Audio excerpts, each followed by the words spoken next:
listening to Kevin and the Spleen. No one's gonna ever love me. 1098.5 Radio QWX for Quick. Bussin', no cap. No cap. Really smack you in the ass with flavor. There you go. This show is about depression, anxiety, PTSD, and chronic illness. We going quick. We're trying to keep you on the path to the ride home on the evening time. It's a fucking zoo. Make it Quicks with the Quicks Radio.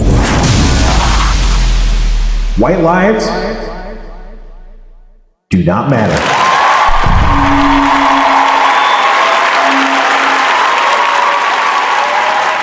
Hey, what's up, homies and bomies, the bronies and the sister knees, and all the knees in between the legs, baby. That's it, it's Kevin and Spleen here, coming to you live from the internet. I don't know, but you know it's gonna happen, and you know it's that, and it's that's happening, baby. That's the new name of the show. It's not even Kevin and the Spleen anymore. We're taking things offline. As you know, I got let go from Quick Network for saying white lives do not matter. And even though I apologized profusely and dedicated my life to all sorts of anti-Semitic causes in the hopes of getting back into the network good graces, they would not relent. And so we're coming here from my bedroom today, and that's why the set looks a bit different. And what's up, folks? You got me, the Spleen. Coming up next, we got Skeeter and the Dirt Man. I've been listening to old episodes. We did this kind of bit, but I was Skeeter and Jeff was the Dirt Man. Do you remember this? That was one of my favorites. Yeah, damn, Skeeter's pretty good. Like Skeeter, I mean, and it's funny because it's organic, but it's the same impetus that got me to be the Spleen. You know, it's still like, you know, it's got to be something that's not. It's like maybe it's like Bean, you know, Kevin and Bean or whatever. It's the same kind of idea. I don't know. Whatever. Kevin, I gotta close my door. Say something for exactly 2 seconds, and my headphones are still on, so it better not be bad about me. No, this is nothing bad about Spencer. I just why were you shutting your door? Oh well, my cat. The cat in. You know how cats are. Okay. I keep my door just the bare like closed, but not clicked closed. And in any sort, you know, this is you know, everybody knows this. This is so precedented in terms of life and cartoons and comics and stuff, but you know, the cat, she wants to be out. If she's out, she wants to be in. You know, it always seems like the big problem is she just doesn't want the door closed. Maybe that's what it is. Like she's like, oh no, this door, I'm going to be trapped in here forever. But if it's open, then it's like, well, this is fine. You know, I don't have to worry about my future. I'm going to have to shit later, and this door is closed. You know, she knows how to open the door on her own. So it's not a bit, but, and see, she's back, and I'm going to have to close the door again. You got any soapboxes to get on? Soapboxes? No, but we did just get some golden retriever puppies, 2 of them. And even though they're only 10 weeks old, they have grown enough that one of them now has learned to be able to reach up and just open doors by himself now. Oh yeah. So that's just completely ruined keeping them in or out of anything we want them to. They can just, you know, he can just reach up and use the door handle like a human. Yeah, I used to have this Great Dane named Virgil, and it was a really big dog. It was so big, he was so big that... How big was he? He was so big that anytime we encountered anybody in public with the dog, they would always make the same exact fucking joke. And the joke was, is that a dog or a horse? It's like, well, clearly it's a dog. I mean, it doesn't... Dogs and horses look very different from each other. You know? And there's Jason. She's leaving, so I might leave the door. She opened the door on her own. I might leave it this time, unless you got any other soapbox. No, but yeah. So the dogs. Last we left off, the dogs were shitting. I mean, I guess they're still shitting on They some still level, are, but is yes. that still Thankfully, yes. still happening like this with the same kind of intensity or whatever? No, they've gotten a lot better now. I mean, they're Mhm. still obviously having bowel movements as healthy dogs are, but it's in a more productive, healthy manner. Yeah. Same with my cat, man. I'm thinking about like we gotta do something about this. We gotta turn that off somehow. I don't know. I don't know if you've noticed, Kevin, but I'm actually something looks different about me. You want to guess what it is? Yeah, have you done something with your hair? Yeah, I got a haircut, everybody. If you're listening to the podcast, I got a haircut. No, I didn't. I'm wearing a mask. I'm wearing a mask to avoid COVID. And that's all I will say on the matter in order to avoid, shall we say, legal trouble. Now Jason is doing the thing where she just goes into the bathroom and meows. It's I don't know. I don't know why she does it. A friend of mine said, "Oh, that's just what cats do. They like the echoing of the hard walls or something." And honestly, I don't buy that. I don't think that's what's happening. I don't know, but it's great. When my cat does it, I will. Can you tell we have nothing to talk about on the show? But when she does it, she'll kind of do it for a while until I either pay attention to her or don't pay attention to her, and then she'll walk back in like nothing happened, like she didn't just do that. But if I do go into the bathroom, she'll like look at me and then she'll leave the bathroom. Like, what the fuck are you? What are you doing? What are you thinking? Why'd you come in here? I was just doing that. You think I did something in here? I wasn't meowing. That wasn't me. Like, it's like I don't know. My assumption is just that she wants attention on some level, but then she has a weird. It's like if you want attention, then why don't you do something when I go into the bathroom, right? Why would you just leave kind of immediately? Is she the type of cat that if you get up at 4 a.m, go to the bathroom, she has to join you and supervise? Yeah. It depends on how sleepy she is. So like sometimes she's like comfy and she doesn't want to get up, but if she's not like in that mode, she'll generally follow me. Yeah. I wake up usually about 4 a.m, 6 a.m to go to the bathroom. Oh yeah, we haven't hit the bottom of the barrel at all. And I'd say more than half the time she's not there, but she at around 6 she gets really hungry.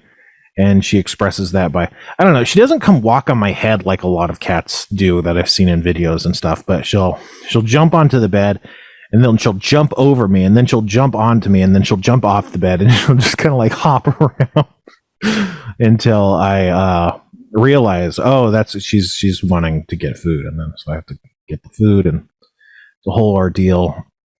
Canned food sucks, dude. I had to switch to canned food to help her issues, and it's a real hassle because unless they eat 1 unit of cat food, every eating time or whatever, then you're dealing with leftovers, and it's like I gotta put the can in the fridge, or I have to like carve the inside of this can out with a spoon, and I don't want to fucking use a normal food spoon. It's got cat food on it, it's like it's just this logistical problem. Then you have all these cans that are full of like, animal fats that go rancid, and it's like, I don't know. So I'm having to throw out cans, go to the dumpster every day or whatever. Otherwise deal with it somehow. It's a whole thing. I don't know, man. Man, did you listen to the Matt episode or were you busy? I listened to bits and pieces of it as I was editing it, but not the entire thing start to finish. So how did you know what to edit? Just the beginning and the end or whatever where music things are? The beginning, the end, and then I did the auto transcription thing and searched for my name the couple times you called me out to do things. So that worked out pretty well. Yeah, that makes sense. Yeah. The transcription, man. Technology is amazing, huh? It is. It's uncannily good at transcribing stuff now. It went from useless to nearly perfect in a couple years. So my cat has left and came back and left and come back again. That's at least like 5 different leavings and coming back. So, what's she doing? What's her plan here?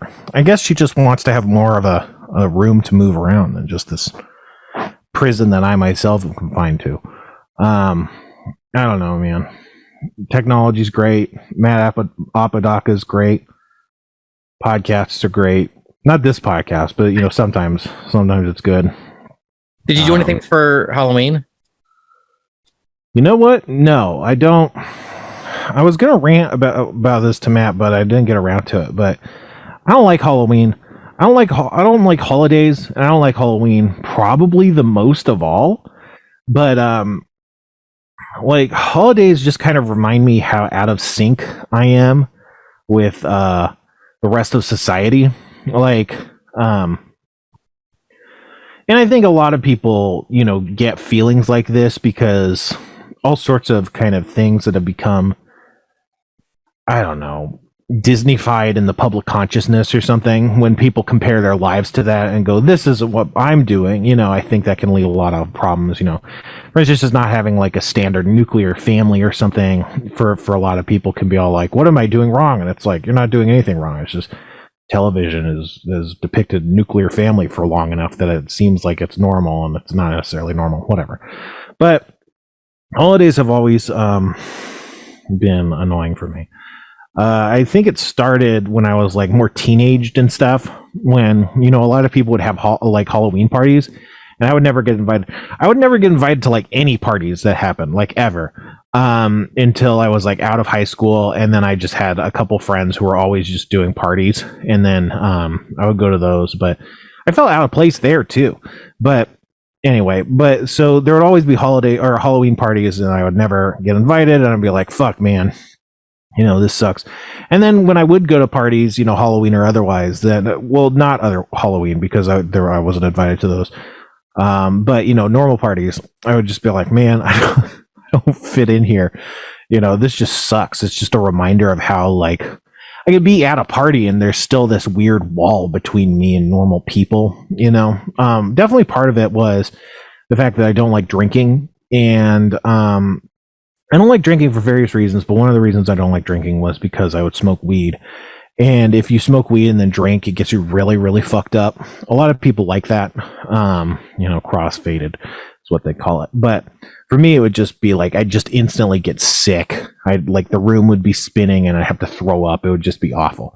So, and then anytime I would break it at all, it would happen. Like if I smoked, there wasn't a safe level that I could drink. I did a lot of experimenting because it's like, let's see. And then the other people could do it just fine. But so yeah, I would just smoke. And then smoking at parties where other people are drinking, you're getting like paranoid right as everyone else is like losing their barriers and inhibitions. And that's not a good mental state to be in compared to everyone else. Then you're just like overanalyzing and worrying about everything. And then then I would be like, well, I don't want to drink because I want to leave. I want to be able to leave the party because, first of all, even if I'm not just smoking or drinking, it's not great. I'm feeling weird about it. So it's like, I'm not going to put up with this all night. But, second of all, if you're high, it's even worse. And you're like, I got to get the fuck out of here. And so if you've been drinking at all, then it's like, and this was, of course, before Uber and stuff. And I lived in a suburb, so it's not like taxis were a thing. And my parents were always like, "Hey, man, we get it. If you ever drink, don't drive home. You can just call us and let us know, and we'll pick you up." And the one time that happened, they were like, "No."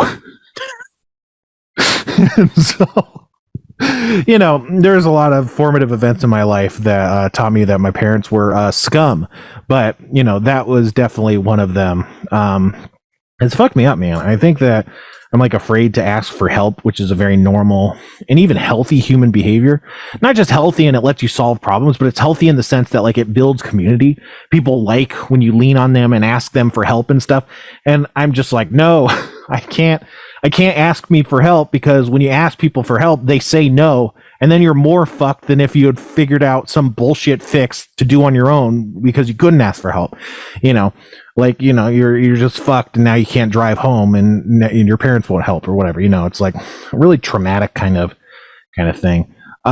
Anyway, so Halloween, out of all the holidays, felt the most like that out of all the events. It just felt like, and also when I was a kid, I was a big kid, so I stopped trick or treating really early. Because when I would go trick or treating, people would be like, "Aren't you too old to go trick or treating?" Meanwhile, there's like 17-year-olds that that weren't 6 feet tall, so they could still get away with it. But I don't like that. I don't like being questioned, so I just stopped.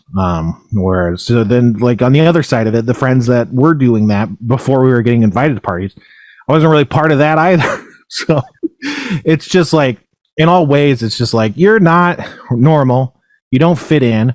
There's not a place for you, and other holidays do that to me too. Thanksgiving, I don't go to my parents for Thanksgiving. I don't go to the family for Thanksgiving. That was more self-inflicted, but it just anytime we would go on a trip or anything, it would just be really stressful. And it's like, at some point I was like, wait, I can not do this. And it was generally better to not do it, even though I really like Thanksgiving food and I like hanging out for Christmas and stuff. It can be fun, but yeah. But then we'd go to the family, and the family would be all like, "You still work at Barnes and Noble?" And I'd be like, "I never worked at Barnes and Noble.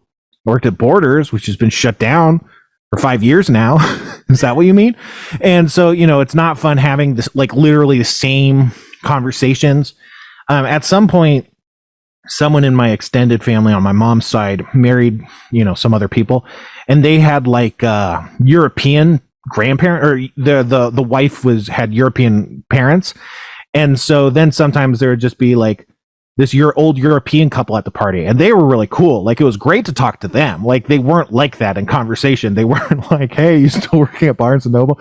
They were cool, and so they were kind of my favorite. That like group of people that kind of entered the family were kind of a saving grace for a while. And everyone, like my cousins and stuff, were all a good deal older than me, like generally at least 10 years older than me. So when they started marrying, the family started growing, and there was more kind of cool people that was like that weren't that didn't have the same interactions. But yeah, I don't know. I'm reclusive. Like, so like when things start going, don't go my way. Excuse me. When things don't go my way, my instinct is to just like, I'm not going to complain about it. I'm not going to tell other people to change. I'm going to leave, and then I don't have to deal with the problem anymore. That's not a good solution. Again, it spurs from, I think, my upbringing, where it's like my parents were both really passive aggressive, and conflict was seen as this horrendous thing in our family. And conflict only ever happens when things like hit a boiling point and fucking explode, and it was terrifying. So the passive aggressive is really, it's a bad way to be. It's a really toxic personality trait. It's bad for forming relationships and stuff. And it's like, and just it not being active kind of conflict, assertiveness is really bad. So instead of, trying to deal with any of these problems, I was like, I'm out. And then that became really easy. So I stopped doing Thanksgiving and Christmas. Those are kind of the main holidays, there's like Easter, but when you're not a kid, Easter is just either you go to church or you don't, right? I don't know. What about you and Halloween? I mean, my adult life, I've never really done anything for it except for the last few years, now that we have a 4-year-old here that is so into Halloween. She talks about it for 6 months. So I get excited for her, but that's, that's about all I do for Halloween. Like this year, we have a little golf cart, and I put a trailer behind it, and we filled it up with hay and decorated it with lights and spider webs and stuff like that. And then took her and one of her friends from school all around the neighborhood trick-or-treating. And that was fun to watch. But that's kind of more of a passive appreciation of Halloween than actually doing anything. Yeah. Did you, was that fitting in the character of the neighborhood? Yes, because a lot of other families in the neighborhood do this. And we did not put up golf any carts. Yes. This is one of the few, like, I don't want to say too much just to kind of gives away where I live, but one of the few neighborhoods in this area that allows golf carts on the street. Like, you get license plates on them and everything, and you can just drive them on the streets. Yeah. So yeah, everybody here has a golf cart of some kind. And I don't want to reveal too much, but let's just say Kennedy was assassinated there. Is that? Yes. That was in like Texas or something, right? I live in a book depository. Yeah. This is like probably the stupidest fucking thing. And also not just stupid, but like one of the nerdiest ways to get there. But like at some point in my life, I realized, like having a kid is, and in some RPGs, MMORPGs, there's a concept called prestiging, where your character reverts to level 0, but you have like a more powerful stat progression. And so it's like you got to start from 0 again, but this time once you get to level 100 the second time or whatever, your character will be like more powerful. And having a kid is kind of like prestiging. Like you can go through kind of like the same development, but it's just like an alternate take, or it's kind of like New Game Plus, I guess, too. You get to keep all the equipment and items, magic items that you accrued up till this point. But you can take some different paths. But I don't know. That's really the end of that thought. You could take a different class. Well, you can get your kid to take a different class. It's like, what if you maybe try to be DPS this time or something? I mean, there is I think a lot of truth in that, because I don't know how to say this without it coming off weird, but like I kind of reached the point in my life where I like, when you're playing a video game and like you've just like there's nothing left to do in the game other than go around and like squish level 1 things because you're bored, Yeah. Sometimes life feels that way. And like I think having a kid kind of is like that of, hey, it's this whole new map, that I didn't know was there before. So yeah, I think there is a lot of wisdom to what you were just saying. Yeah, that's what I mean. And I think like psychologically, I think there's something to like, you develop, you have, as your kid, you're told you could be like whatever you want. And so you have all these ideas. And then as you like go through high school and college and stuff, it's like, well, I have all these dreams, but I'm kind of like focused in on a couple things. And then either you do that and it's not, as satisfying as you wanted, or it just doesn't work out for you or whatever. You kind of go through that path. Your dreams become more realistic and less kind of grand. And then you also just kind of get destroyed by life. And it's like, well, now what do I do? I mean, I'm 30, I'm 40, and this is it. It's like, is this going to be the rest of my life? Just going to do this for another 40, 50 years? Like, why not just kill myself? But then having a kid, it's like, oh, it's the same fucking shit, but it has such completely different meaning, because now it's not about me and my dreams. It's about, being a part of this unit, providing for your kid and the next generation. And it kind of completely shifts your goals to another cycle that then takes, probably at this point, like the next third of your life. It's more like thirds as opposed to like halves. This is maybe what it used to be. But yeah, it's pretty, I don't know. And I don't know. I have this theory that like, I guess part of it's not even a theory, but like, and I don't know. Have I talked about this before? Whatever. I'm not talking about that time Jeff had sex with young people instead. That's the more fresh content our fans are looking for. But like, I think that happiness is not supposed to be an end goal. It's not supposed to be a thing you can achieve. Look at Elon Musk. He's the most miserable man in the world. But like, because as a species, we're supposed to like hunt and pursue things. And then obviously as part of evolution, we're supposed to like populate the world. You're supposed to spread our seed or whatever. And so like neither of those function if you could reach some endpoint and say like, whoa, I'm done. I'm satisfied. I'm going to be satisfied for the rest of my life. I'm good. Let me just kill myself. There's nothing. Where else can I go from here? It has to like feel good while you're in the chase, while you're in the hunt. And then after you've caught them, and then as you catch the beast, you get this spurt of oxytocin or whatever. That whatever. It's been a long day. I don't know what the chemical is. Serotonin. There's other ones too. There's all the. It turns out there's a lot of chemicals, but you have to get some spurt for the reward, and then that reward has to go away, and then you got to go like, I'm sad again. I should go chase another animal because last time I did that, didn't that feel good? Because otherwise you won't keep chasing. And then in sex, it's like you have one kid or whatever, and if you never feel the need to like have more kids, then maybe the animal race goes extinct. It's like, no, you have to keep wanting it. You have to keep needing, to be unsatisfied to go after it again. And what that kind of leads you to is, don't try to hang your hat on some end goal that you think will make you happy. You can follow, you can give way to the illusion to make yourself feel better about it, but it's not like, if you keep doing things and keep trying things, and it's like, but I'm not fundamentally satisfied forever. It's not like that's some defect. It's not like this means you're broken as a person. It's like, no, everybody goes through that. It's normal to do that. So it's like, we can just try and do different stuff and be happy in the chase. That's kind of all we can do. I don't know. Whatever. I gotta close my door. Kevin, take it away. Yeah, no, I think there is a lot of wisdom in what you're saying there. I think I'm a wise guy. Yeah. Once you get to a certain point in life, I think it's easy to just get complacent, and then once you get complacent, you get bored, and then once you get bored, you become unhappy. And once you've reached that point, it's really hard to figure out what it is that you're missing, because you're not really missing anything.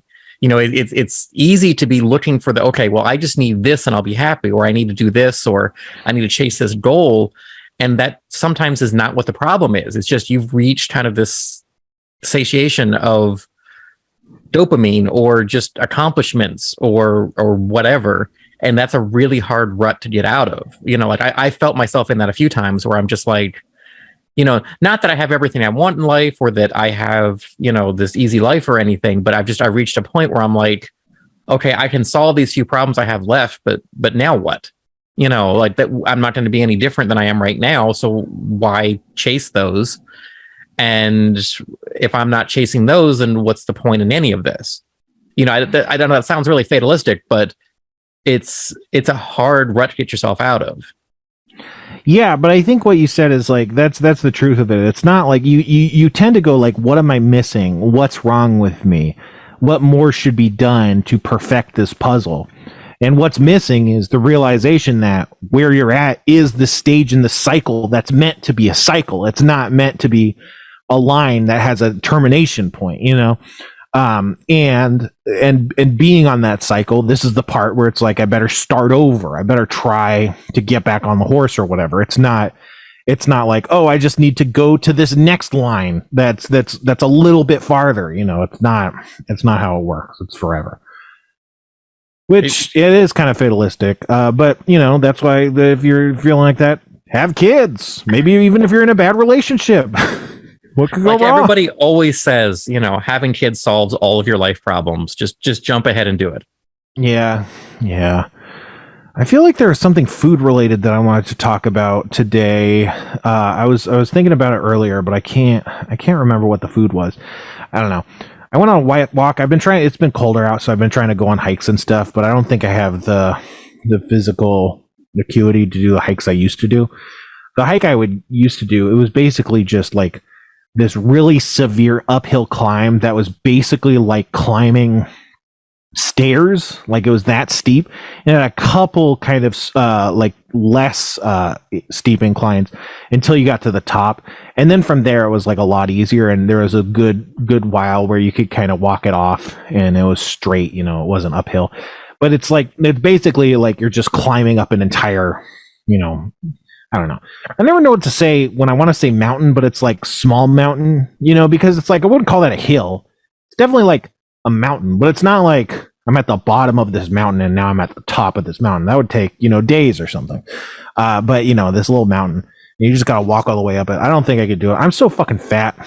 I've noticed lately, I don't know. I eat food on my Patreon, but I don't even think it's eating food on my Patreon. I think it's just like, I don't know. I'm just going absolutely rip shit on food, and it's not good. But like my face wearing a mask looks puffier and fatter than it used to. It's not good. And so I'm out of breath a lot more than I used to be, because I used to go on hikes for a while until it got really hot. But so I've just been trying to find other like more easygoing kind of walks and hikes. And there's this place called the Hahamangna Watershed Park, which is it's over by JPL in Pasadena. and it's this area that, you know, in times past was a lake, and now since it's California in 2022, it's fucking just a dry flat. But it had this trail, and I was following along the trail, and I was like getting back to my youth, because this is something I did as a kid a lot. I would just go kind of like tromping through the wilderness, and but not just hiking, but specifically what I would do is I would get sticks, you know, and I'd hit the leaves and the dead weeds and stuff. And, you know, when you found a better stick than the stick you'd have, you trade up, you know. So I was grabbing a stick, I was hitting stuff, I was trading it up. I got a big ass stick. I got like a walking stick caliber stick with like a big curve on it. It was actually heavier. It was maybe not the ideal stick because it was a bit too heavy to like swing evenly, but it was great. I was walking around, I was leaning on this walking stick, I was hitting the plants.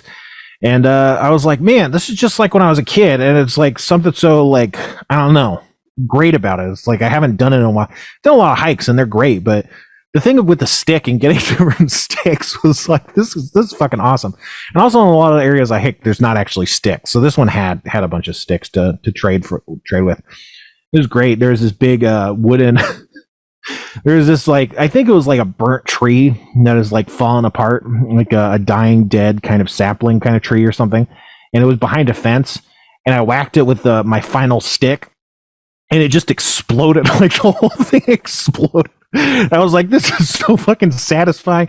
It's just, you know, it's like the simplest shit in the world, you know, but I was really feeling it. I was like, man, this is fucking great. This is what I need, is more stick trading in my life, you know. I don't know.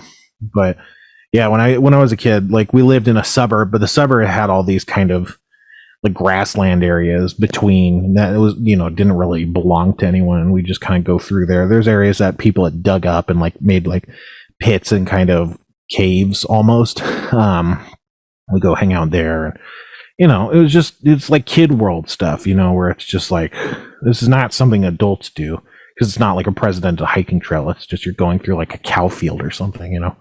And not even like the part of the cow field that the people are, the part of the cow field that the cows go to and then they come back, you know, miles elsewhere. But it was great. But what was the food? I don't know, man. I wish I could remember. I'll tell you what, though, I got some tacos today, right before the show. I went to this place called like Carnitas Michoacana or something. And I've driven by it a lot, and it's always been pretty happening. Like the line is pretty, not long, but like there's always action, whereas a lot of these places there's not a lot of action, you know. And I don't know, people talk a lot about the Mexican food in LA, and I'm not saying it's bad. I think it's definitely better than a lot of other places. The authenticness really goes a long way, you know. But in my opinion, there's a lot of bad Mexican food in LA. Again, it's probably better than the bad Mexican food in other states and places. But there's a lot of places where I'll go and I'll be like, man, I shouldn't have gone here. I should have gone to like anywhere else and stuff. But, you know, you see there's so many taco trucks and Mexican food places that it's like you want to try all of them just to see what's going on. It's always, it's like as close as I do to gambling, I guess, really. But it was good. I went to that place. It's called Carnitas. So, but like specifically, one of the worst Mexican foods is carnitas. Like I've had good carnitas, and they can be fucking amazing, like transcendent. But the vast majority of them are dry, flavorless pork bullshit. And it's like, and people, you know, carnitas also just have this like legacy or something, this kind of nobility to them. People like elevate them because they're so authentic. But it's like, yeah, but they could be authentic fucking sawdust. Like it's not good. And so I'll usually try carnitas at different places because I want to find a place that has actually good ones, you know. And if you're not aware, which you probably are, but carnitas is like slow cooked pork that it's kind of like it's even when it's good, it's drier, but it's kind of like dried pulled pork or something without barbecue sauce. I don't know. That's how they kind of slow roast it, usually in fat.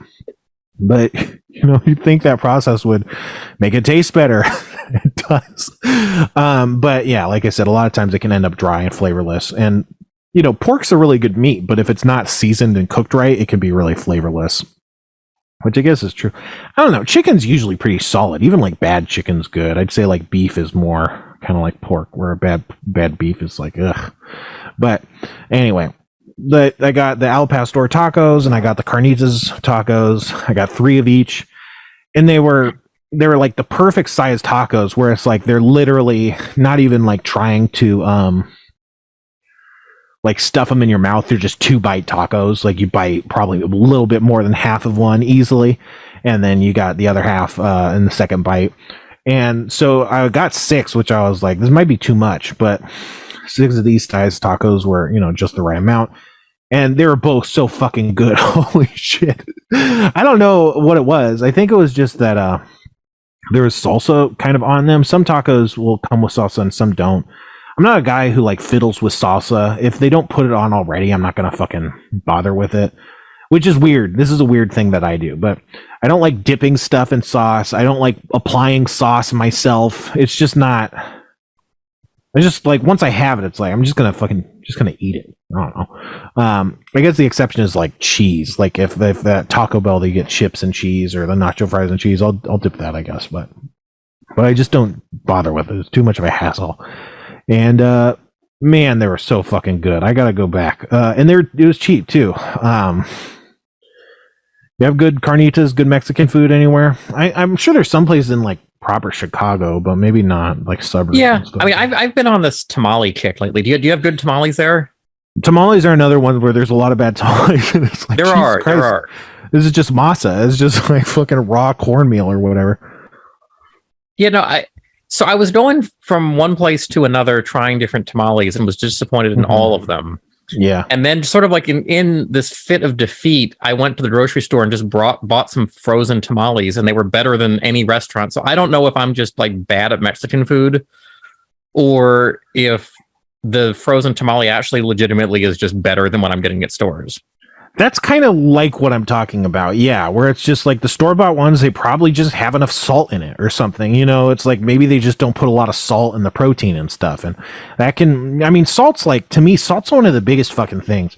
And restaurants have, in general, restaurants have a thing where they don't want to over season the food because they're like, the customer will add the salt and stuff. But what that often ends up with, there's not enough fucking salt. It doesn't taste like anything. And then there's not a salt shaker or whatever. So it's not like you can add salt yourself anyway.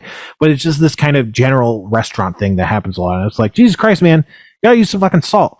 Like, you need salt for the food to taste like food. You don't need salt for the food to taste salty. That's like too much salt. But the salt is a big part of normal ass food. I get fried chicken a lot. Hot chicken. There's been a hot chicken kick. And a lot of places had what I call a salt problem, where they're so focused on dialing in the spices to get this nice spice blend, but then they don't have any fucking salt and it just tastes like nothing. And it's like, yeah, this just tastes like someone poured a bunch of spices in my mouth, but it doesn't taste like fried chicken. Like you can't taste the breading, like, cause it's just spice, and you can't taste the chicken because it's just spice. There's no salt that makes it taste savory. It just tastes like eating a bunch of spiced dust. It's really not good. But places that are good know how to do good salt. Man, I think I was talking about a fish taco place that closed down recently. But I've noticed on their Twitter, they're starting to open up some Sundays. So, like, I haven't had them in, like, over a year, I want to say. And might be able to go get some more fish tacos pretty soon. That could be really good. But I don't know. Oh, I think what I was going to talk about is I had these smash burgers from a smash burger truck. And they were, like, Wagyu beef smash burgers. And I had them, and they're like, I'd rather just go to Wendy's or something. It's like, I don't know. Wagyu beef is great. I don't think Wagyu beef is like meant for burgers, right? It's like, that's not. I think that's wasting it completely. Yeah, because like Wagyu or this good kind of Japanese style beef or whatever, what you want is the most pure form of the beef. Like you want it cooked as little as possible, usually with as few like seasonings as possible and stuff, and just enjoy that. Whereas like hamburger, it's like what really matters is the ratio of fat to like protein, gristle or whatever. And like, so it's like 80-20 beef or 85-15 or whatever. But it's like that can happen with any quality of fat or any quality of meat. It really, you can really make a great burger out of shitty ingredients. But they had arugula on it. it just tasted weird. It wasn't bad. It was just like, oh, this burger costs $15. Yeah, a friend used to do these. I guess once a year they do this auction of like what's supposed to be the best of the best Wagyu from Japan. And he would bid insane amounts of money on these tiny cuts of beef. And, you know, he a couple times I'd bring them over to my house and we'd set up this little like skillet on the table and literally just like slice them very, very small, sprinkle the tiniest bit of salt on it, cook them for 60 seconds, you know. And I swear, like, no exaggeration, this was some of the best food I've ever eaten in my life, but nowhere near worth the amount of money it was. You know, like you would swear it was being cooked in butter or something from the amount of fat that would render out as you cooked it. And, you know, I can't even explain the flavor, but there's just no way it's worth that amount of money. It's more of a novelty, I think, you know? And also, man, you get salt on some meat, fucking just tastes really good. Like, it doesn't really matter. Oh, yeah. I think I know what I wanted to talk about. I went recently with my friends to a Korean barbecue place, which, if any of my friends are listening, this isn't about you. It's not anything you did. I'm not blaming you. This is my experience, and it's, I think, funny. But so they were like, "Oh, you want to go to Korean barbecue?" And I was like, "Yes." But what I meant was no, because I have some groups of friends when I was younger that like I would get social anxiety around. And it's like if I was hanging with like one friend, it was fine. But if I was hanging out with like 3 or 4, I would just freak out. Like I don't know what the deal was. Like I just wouldn't be able to handle it. And so those friends would always be like, "Hey, you want to go to Korean barbecue?" And I would be like, "Yeah, sure," and then just never show up. Or like I'd be like, "No, I can't," just constantly making excuses and stuff. Just because of the social anxiety of it all. And Korean barbecue is like an interesting restaurant concept in general. It's not like a normal restaurant. You cook your own, you order meats and they come and you cook your food on it. So it's like, I think I've been once to a place, but it is technically possible that I've never been to like a proper cook your own kind of all you can eat Korean barbecue place. And so it was just really weird. Like we went and we sat down and there was 3 of us and they gave us 2 sets of tongs and not 3. And so it was like, so they started scooping the meats onto the things. And I was like, I don't want to take the tongs because what if they want to use the tongs? I'm like worried about hogging the tongs. And then like, I don't know. But first before that, like the pickles came out and I was like, so are we supposed to eat like all these pickles and these sides? Or are we supposed to save them for like when the meats come and eat them all together, you know? It's just a nerve-wracking experience. And then, you know, the guys, I'm so overwhelmed that I'm like, I'm not wanting to make any first moves. So I'm like waiting for everyone else to do stuff. And so they start scooping the meat onto the grill. And then now I'm thinking about grill space. I'm like, okay, if I want to put some meat down, am I taking too much grill space? Is that where they wanted to put meat down? You know, and then it would come time to like flip the meat, and it's like, are we flipping too early? Or are we flipping too late? Like timing the flipping was like stressing me out.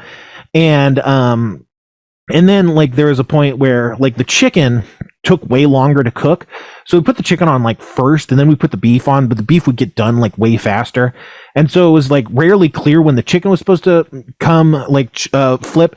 And the chicken was dark meat chicken and it was marinated in a supposedly, I guess, a specific way. So like the color of the chicken was not what you normally see. So like when it was cooked, it was still like pink, but you could tell by the texture that it's like it was cooked texture. It just is like, you know, the meat has this pigment to it or something. So it looked not cooked for like a long time, but it was cooked. And so then it was getting to a point where the grill was pretty full of meats and stuff. And then the meats were getting cooked and then it's time to flip it. And then I'm like flipping a meat and I'm like, do they want me to flip it? Do they want it to stay on the one side longer? And I'm flipping it and it's messing up what their intention is. Like, am I ruining what they want to be doing with this meat? Should I only be flipping meat that I put on myself? Because most of the meat was pretty far from me. And so I was like, I was not putting the majority of the meat on. So I'm like, were they wanting to eat all this meat themselves, or were they just putting it on because you got to put it on? Or so am I like taking their meat? And then, then it's getting to the point where some of it's getting burnt, which, a bit of char is fine. But like when it's on that point where it's starting to char up, then it's like, well, it's going to burn at some point. So now I feel like I have to get it off. And am I taking a piece that they wanted to eat because I feel like it's getting too burnt? So like the whole time I was constantly second guessing myself and freaking out and worrying that everyone was mad at me, which I have no idea. But one of my friends, he would a couple intervals more towards the end, which, this is like, it's weird to go back to restaurants in general, at least for, responsible people, for fucking Nazis and stuff. I'm sure they've been doing this whole time. But then to have like an early restaurant experience be like Korean barbecue was like so intense. It was like an end game, like dungeon or something of public restaurant. And so, but one of my friends, he started like dishing out the meat. So he'd take it off the thing and like offer it to us, which I was like, oh, that's the fucking move. That's what you do. It's not just I'm taking all the meat myself. But man, and they give you like a dish of 2 dips. And then one of the dips is also just salt. And the meat was really good. But when you just like dab the salt into the meat and then ate it, it was just like transcendent. It was so fucking good. It was really fucking good. Like, for all the stress and stuff, it was like one of the best meals that I've had in fucking forever. And it was pretty cheap, well, not cheap, but it was like really reasonable for the experience. And I was like, hell yeah, man. I wish there was another point. They gave us 2 tongs, but they gave us 1 scissors. And so especially with the chicken, I was like, I don't know if this chicken's cooked, so I would cut it with the scissors. But I felt like the guys were like, it's weird. You're using the scissors weird. Like they didn't say anything, but I don't know. I felt kind of like judged, which to be fair, scissors in a cooking context is really strange, but they are very effective. Like it's like this weird mental hurdle to get over. But I've seen people cut pizza with scissors, and like there's a lot of things that you would think is what the fuck are you doing with scissors, but they work really well. And cutting the chicken like through the thickest piece with the scissors was very easy. And very quickly revealed that a chicken was cooked after it had been sitting for a long time. And it's like, we don't know if it's cooked or not. But it just seemed really weird. And again, none of my friends did anything wrong. But for whatever reason, I felt kind of judged. I don't think they even looked at it or anything. But it's just like, everything I did, I was like, I think everyone in the world hates me.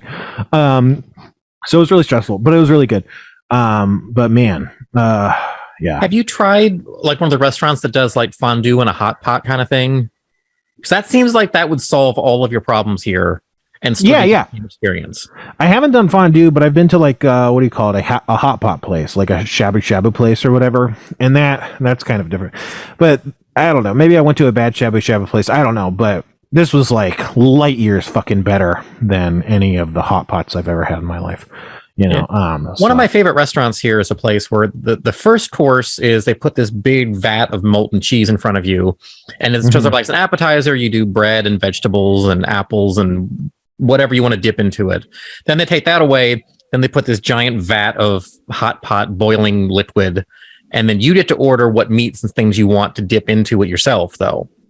So like it's very convenient for me, and also like I think I have the same anxiety as you do, where I feel like I can cook the things I want at my own pace and not worry about stepping on other people's toes. The only real like problem is like, you've got multiple people all trying to stick their stuff in the same pot at the same time.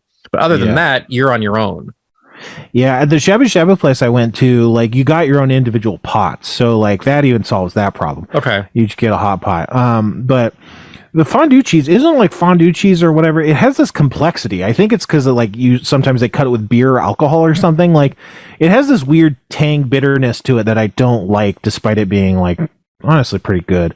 But I mean, if they gave us 3 tongs, which I don't know if they give you more or less tongs, whatever, or if it was a mistake, who knows? I think if they gave us 3 tongs, I think it would set us up to, let's just put our own meat on and then we'll eat our own meat. I don't know. And I don't know if that was necessarily the right move, but at least that would have made sense. I kind of came away with it thinking like, I feel like one of the people needs to like be the dad. It's like I'm in charge of the grill, and I'll put it all on, I'll take it all off, I'll dish it all out or whatever. Which I don't know if that would have been a better experience. It was fine, and who knows. But and again, to any friends who are listening, this is not a critique, this is not anything negative. It's just like when it was happening, and I was like freaking out the whole time. I was like, "This is pretty funny. This is something I should probably talk about on the podcast." I don't know. Been playing Marvel Snap, Kevin. There's this game called Marvel Snap. It's an iPhone game. I'm sure it's on other shit. I think it's on PC and stuff. It's a card game made by Marvel, made by the people who made Hearthstone. It's a lot of fun. Very addicted. That's all. What, like, how does it compare to like Hearthstone and things like that? Is it similar? Is it? It's just really fast. It's one of the fastest card games I've ever played, and there's a lot of randomness, but there's also a lot of depth of play to it. So, like, each game has 6 rounds, and your deck is, I want to say, 12 cards, and so you unlock different cards as you progress through the game's kind of like mastery. It's basically kind of like Fortnite has like a season pass thing where every game you like get experience and stuff, and as you level up in experience, you get new cards. And you can make different decks and stuff, but the decks are 12 cards, very, very small amount of decks, cards. You start with 3 cards. Every turn you draw a card. So by the end of the game, you've drawn about 9 cards, unless anything special has happened. And so you get through most of your whole deck every game, but not your entire deck. So if you base the deck around one card, you won't necessarily get that card, but you probably will. And you play your cards in one of 3 zones. And the point is, each of your cards has a score, and your scores get added up in that zone, and whoever has the highest score in each zone wins the zone. And then you got to win 2 zones of the 3 zones to win the game. Or if you are tied, all of your zones get added up, and then whoever has the total highest wins. But usually it's zone by zone. So it's like you start the game and you're like battling over one zone, and then you expand to another zone, but then it's like, then they're going really hard in one zone. It's like, I'll just leave that zone for lost. I'll just try and win these 2 zones because I can let them win that zone. I'll just win these 2. And but then the other thing is that the zones have special abilities that are randomized because it's a computer game. And so like the first zone is like cards here can't be destroyed or something, and then the second zone reveals itself and its ability. And then third turn, the third zone reveals itself. And so because the abilities on each zone are random, the games are really random. And it's like, I would have won if it weren't for that zone or something, so there's a lot of randomness built into it and stuff that's like, I never had a chance, but I think that's good because it lets you hide your own incompetence. If you can blame an outside force that you don't have control over, I think that's good for games because it's not just like, man, I suck and there's no excuse. Like there's no other reason that I lost because I fucking suck shit, but skill does play a big part of it. And it's interesting, you can build different decks and stuff. It's a lot of fun. I don't know. It's really cool. And it's addicting. There's a lot of achievements. I've just been doing the achievements. They unlock like 2 quests every like 6 hours or so. And so every 6 hours or so, I'll log in and knock out all the quests. And you can level up your cards, not like level them up, but you can make them rarer. Like in Magic, you can get like like shiny cards, premium cards that are shiny. And so you can make your cards shiny and get more visual effects on the cards as you kind of like level up, and then the more shiny all your cards gets, you unlock new cards to play with and stuff. I don't know, it's just really addictive. Hearthstone is really addictive, but this is like, the game is so fast. Like you could just hypothetically, for instance, you could, no one would ever do this, but you could, for instance, like finish a game at a traffic light. Like no one should ever do this, and no one has, to my knowledge, but you could definitely play a game in traffic, and presumably not kill anybody. So it's like, and that's a really cool thing. I like Magic a lot, but a game of Magic takes the very least like 5 minutes, probably around 10 to 20, depending on the game. I'm playing a lot of Magic too, but anyway, what I haven't playing is Soda. I don't even think I grammared that right. Whatever. Kevin sent us some sodas, you guys. Kevin sent Mountain Dew Overdrive. Oh shit, I forgot.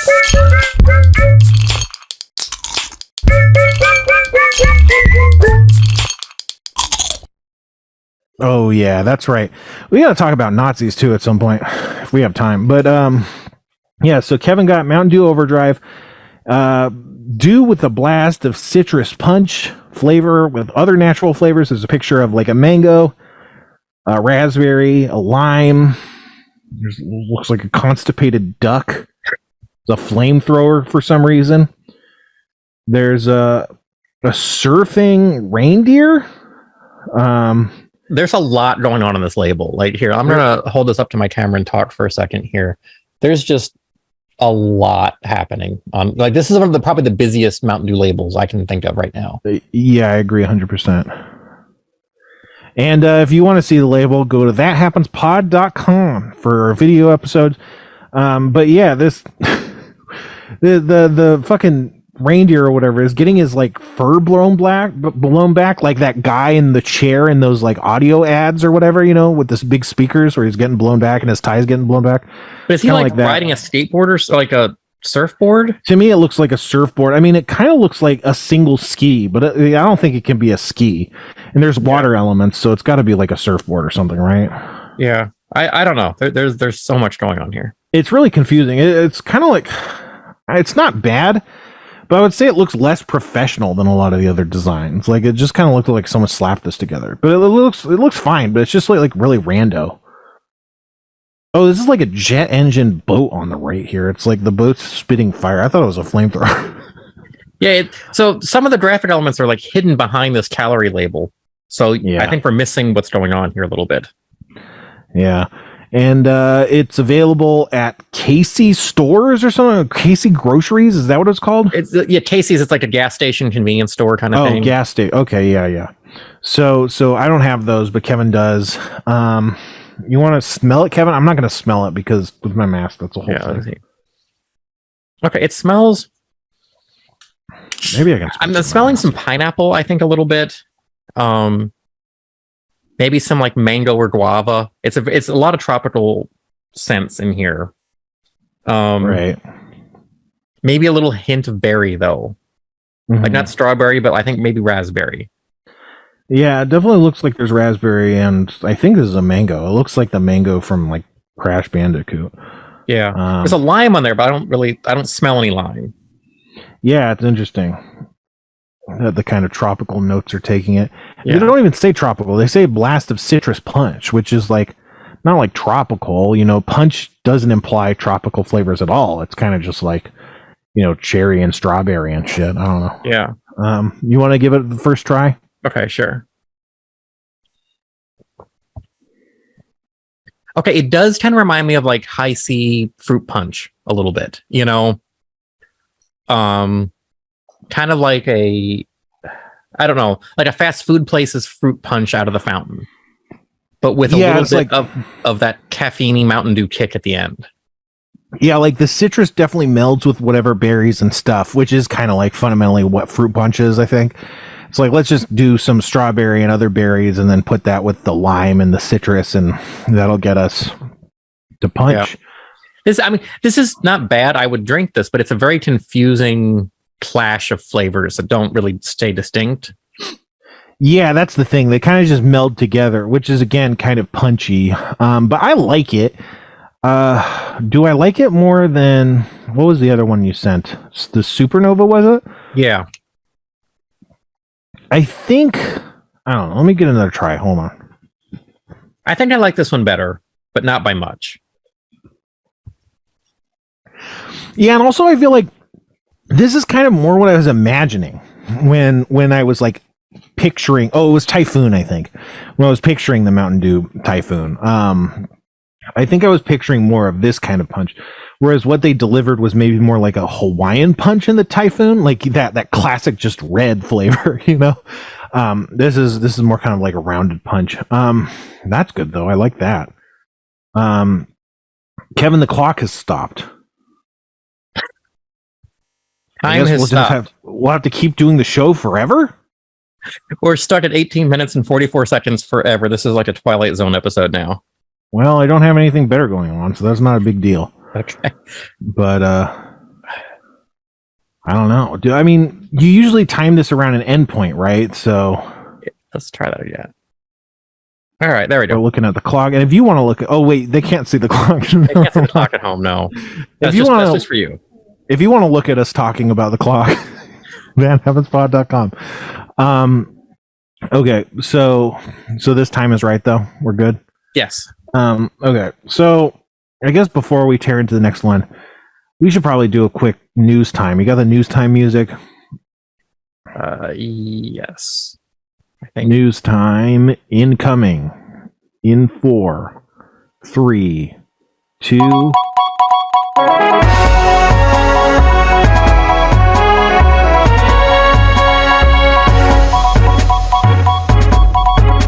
Oh boy. The Nazis are at it again, and boy are they. This Elon Musk Twitter takeover has really, I think, blown past everyone's expectations on what a train wreck could even be. Like, I think it's like if you're like, I don't know, it's like if there was two trains coming at each other and a bunch of people were like, oh man, we gotta see this fucking train wreck. And then just the whole world lit on fire. Like, it's just the entire planet was now burning. Like, that's kind of what happens. I mean, the whole world isn't in chaos or whatever, but the level of spectacle that this has created is absolutely insane. I truly cannot believe it. You know, the first day or within the first 2 days, Elon Musk tweeted to Hillary Clinton, no less, the victim of many conspiracies, including the Seth Rich conspiracy. But he tweeted to her that after, this is a whole nother Nazi thing. The Nazi broke into the Pelosi's house and beat Paul Pelosi, Nancy Pelosi's husband, with a hammer.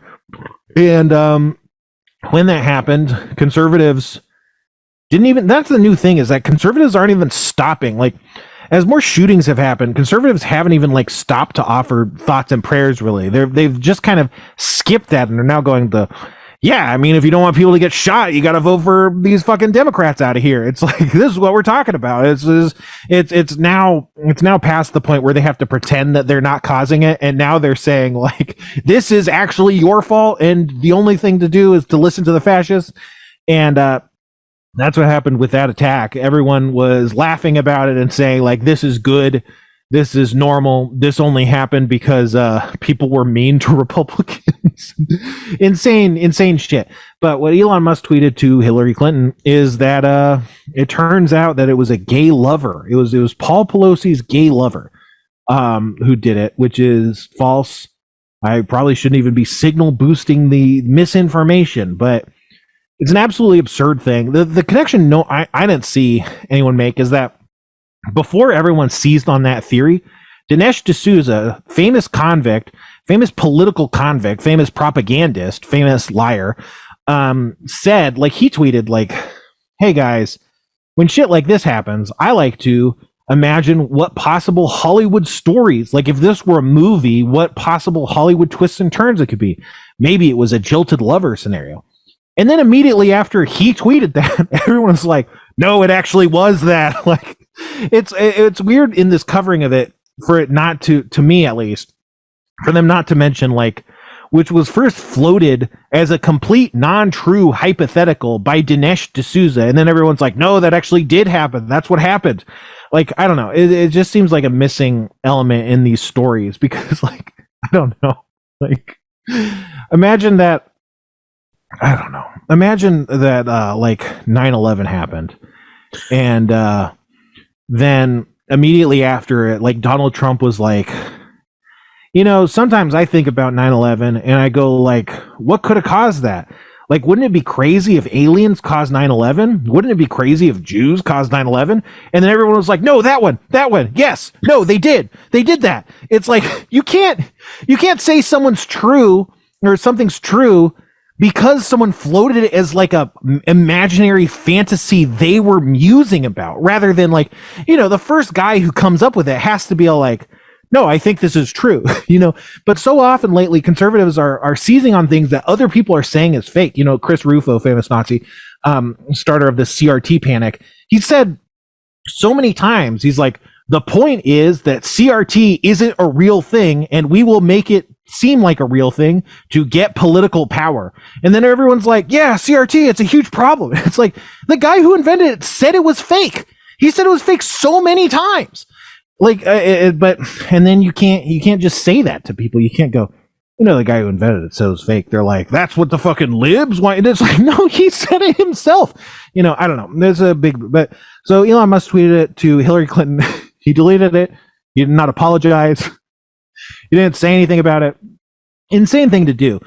People, a lot of Musk critics likes to say, I'm sure Elon Musk is a smart man. However, these are mistakes that he's making. And I'm like, I don't think he is. I don't think there's any proof that he's actually a smart man. I think he's white. I think he's kind of like, I think he looks like not a dipshit. He doesn't look like a crazy person. And he has an accent. And I think when you're white and you have an accent and you don't outwardly resemble a crazy person, I think society gives you a lot of like free reign, And I think that's kind of his main thing. I'm not saying he hasn't done good things or whatever, Teslas, whatever. If you like Teslas, if you're driving a Tesla, for instance, but you don't have to be smart to do that. You can surround yourself. And in America, most people do. They surround themselves with a team of people that is competent, and that team does everything. One person can't do everything anyway. The best they can do is be an effective leader. But sometimes being an effective leader means taking a step back and letting people do their thing, So I don't buy the things that people, have said on Twitter, which is always like, I'm sure Elon's a smart guy. However, it's like, no, I'm not sure. I'm pretty certain he's not, because I don't think a smart guy would have tweeted that to Hillary Clinton, even if he was trying to do like a weird Nazi shit, like, haha, Nazi dog whistle. Like, I don't think that's how they'd go about doing it. I think that's what an idiot would do. Things only got crazier since then. I don't know. I don't know how much to talk about. It's all been crazy. He said comedy was now legal. We started recording this. Kathy Griffin has just gotten banned from Twitter for trolling Elon. Yeah. So one of the first things he tweeted was like, comedy is now legal on Twitter. And today he's like, of course, accounts will be banned. I don't know. It's always like a thing I targeted early on is like, he's been on about spam bots, and he's also been on about free speech is only about laws. There's no laws against spam bots. So the fact that he's like, oh, we got to do free speech, and also we got to get rid of these spam bots. Spam bots are protected speech. I can make a robot tell my speech to people. That's, what using the phone is. That's what using a computer is. It's the same level of, technology assisted speech that everyone does all the time, and it's guaranteed by the First Amendment. So you can't like say whatever. This is stupid. It's crazy.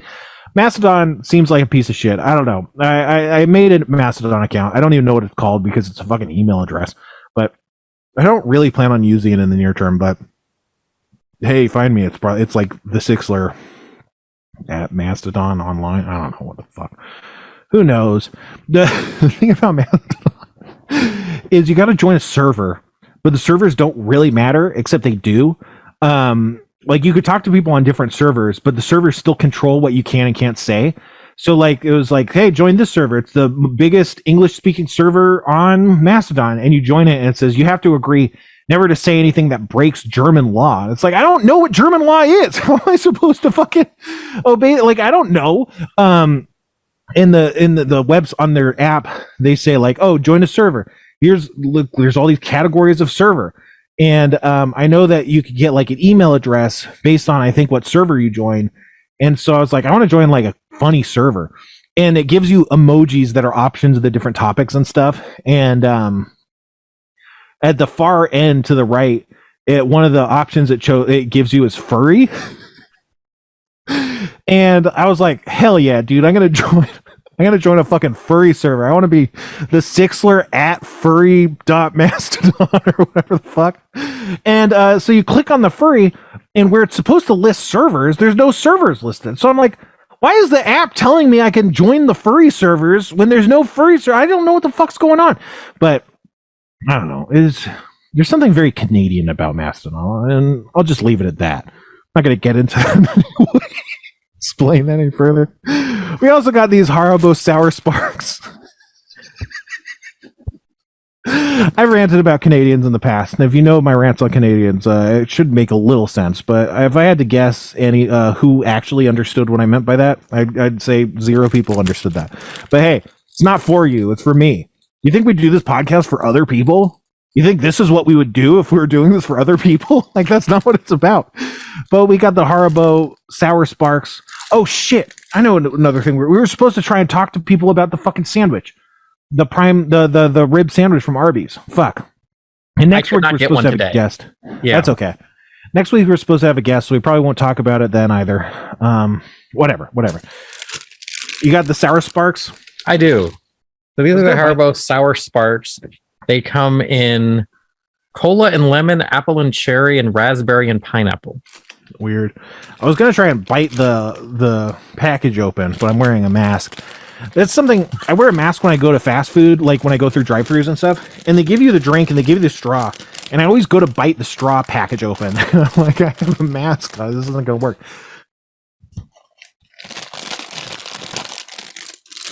So you can hear us crinkling. Well, you can't hear Kevin crinkling because he's got fucking. No, I had to disable Crisp because it stopped. I updated to the new Mac OS and Crisp is not working right. It just turns off randomly. So you're hearing the raw Kevin, not filtered today. Right. So if you don't hear Kevin laughing, it's not because he is laughing and it's getting suppressed. It's because he's not actually laughing. But so I got this red and yellow one. I guess I'll try it. You want to talk the listeners? Yeah. So the red and yellow one is supposed to be raspberry and pineapple. So Spencer's chewing behind his mask right now. So he's really absorbing all the scents and flavors. It's kind of recycling the scent back through his nose several times. It's like an echo chamber of flavor. That's the title. That is a good title. So some of these Haribos, like the Fantastics and stuff, are like too chewy. Like they're really hard to get your jaw around. And these, I think, are really nice in a really nice sweet spot of chewiness. They're less chewy than gummy bears, I would say. More chewy than gumdrops. They're really sour. They're like very sour. Not quite Sour Patch because I don't think there's that level of concentration of citric or tartaric acid or whatever. But they are very sour. The fruity taste of this one was I think probably because of raspberry, but raspberry has this dryness and a bit of bitterness, and so you get some of that comes through, which makes it a nice bit of complexity. These are really fucking good. I mean, when I grab these, a similar kind of flavor to the Overdrive we just tried, a little bit. That's got to be the raspberry, right? And then, also just citric and raspberry. I'm gonna get one of these Coke ones, but this is good. When I pulled this out of the bag that was sent to us by Joelle, I grabbed it because I was like, I think this one's just going to be really good and I want to eat this. It's not like, oh, this is going to be an interesting one to try. It's like, I would like to eat this sack of candy. And I think that one really delivered on it. Now I'm going to try the white and brown one. Okay, so this is supposed to be lemon and cola. And these have been sitting on my desk for a few weeks now because we pulled them out and then didn't get to it. And it's been so hard for me not to just rip into this bag every day. Yeah. The cola is more of a scent note. I'm not really getting the flavor of it. So it's mostly just sour. But the good news is cola and lemon at equal volumes clashing in your mouth could be a big problem. So it's kind of probably for the best that the Coke is a bit overwhelmed by the citrus, I would say, right? Yeah, it's a very subtle cola flavor. It's not a bad cola flavor. But it's more the idea of cola than it is cola. Yeah, man. Well, that's our show. Sorry we didn't do a live show the past couple of weeks. Shit comes up. I get depressed. It's not good. I've been avoiding my own Discord lately. Yeah, you too. But I'm just fucked up, guys. Like I said, my instinct is to run away from things when I'm not feeling good. And that's not necessarily healthy. But, the vast majority of people listening to this don't care and don't know what I'm talking about. So, hey, whatever. But I'm never going to be depressed again. So I don't foresee that happening anytime soon. Next week. Oh, yeah, I haven't actually confirmed them for next week. But I want to get these guys called Skeleton Realm. They do a podcast and a live show on YouTube. I saw their TikTok videos. They're really funny. So yeah, next week we're going to talk to the Skeleton Realm guys. Hopefully that'll be cool. They did a pilot for Adult Swim called Skeleton Landlord. You can check that out on YouTube if you want to. And then their live shows are on YouTube. They also have a TikTok, like I said. If you want to check them out, get a sense for what their kind of humor is, I think that could be a cool homework. I think they're really funny, and so that's why I asked them to be on the show. And I don't know if they're not quite confirmed for next week, but look forward to them pretty soon either way. Yeah, but join my Patreon, this patreon.com/the6layer. You get access to the Discord server that I'm avoiding. That could be really fun. It's a group of really great people. They're really cool. If you want to play D&D online, they're often soliciting for new D&D players to play and fill in D&D games and stuff. So, they're playing video games, Dead by Daylight and stuff. It's a cool group. If you want to join the chatter, join the gaming. It's a lot of fun. I taught everyone how to play Magic the Gathering recently, so we've been playing Magic Arena and stuff. It's great. Maybe they should play Marvel Snap. Who knows? Maybe I probably would have been talking about it a lot if if I was on the Discord. But that's about it for me. What about you, Kevin? You got any? You got a Patreon? No, I should, but no.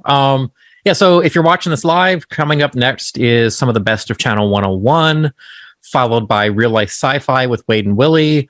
And then after that, Rob Schraub has a brand new primitive CGI theater where he shows off some very early computer graphics animations.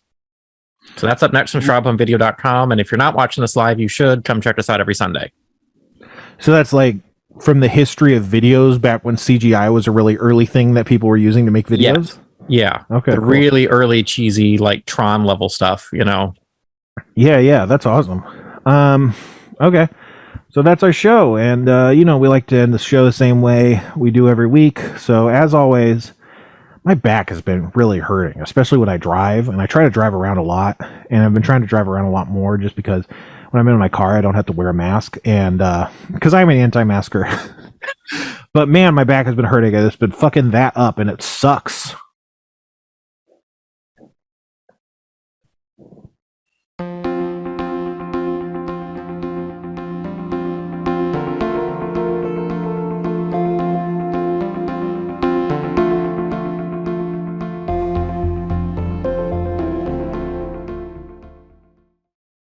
Starburns Audio.